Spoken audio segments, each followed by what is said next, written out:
Hi, I'm Petra Cox from Mom's Apple Pie Company in Occoquan, Virginia. Today I'm going to show you how to make a pumpkin pie. So let's get started. This is an amber cup pumpkin. This makes a really excellent pie, and believe it or not, so does a butternut squash. First, I'm going to cut it right before the bulge starts at the bottom. Cut straight down the middle.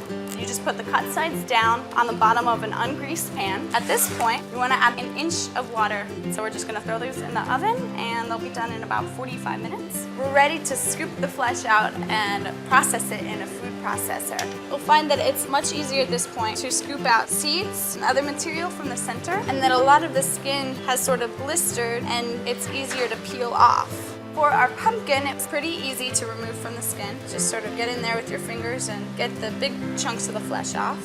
Needless to say, this has cooled off a little bit. So now that we've got some of our pumpkin and squash flesh into our food processor, we're going to go ahead and process that until it's a nice smooth puree.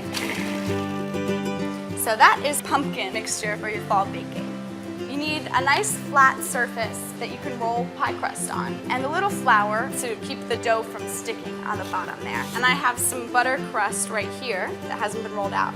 Put one side on there so that it has a nice covering of flour. I have a non-stick rolling pin right here. You can use any kind of rolling pin, whatever you have in your house. You're gonna roll it one way and another way, flip it over. And when you continue to flip, it keeps the dough from sticking to the surface you're working on. As it gets thinner, it's a little harder to flip over. So I just make sure that I can still move it around and I'm not just rolling it right into the surface. Put the pie tin upside down, pick it up, flip it without breaking too much of the dough. If you do break it, take an extra little bit and patch it up. When you cut the edges, you can use the blunt edge of the knife, and you can see that it's about 1/2 inch extra. I'm gonna fold that under.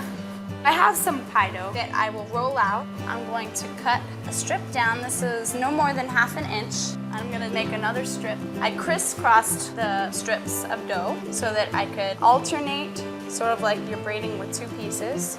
Gently press into the bottom crust. And now we're going to go ahead and make the filling for our pumpkin pie.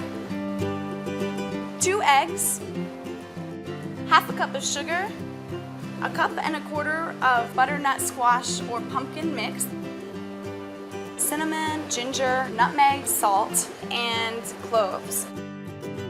3/4 cup condensed milk and 1/4 cup of heavy cream. Now we have made our filling for a pumpkin pie. At this point, you can pour it straight into the pie crust and bake it 45 minutes to an hour in a 350-degree oven. We're done with our pumpkin pie.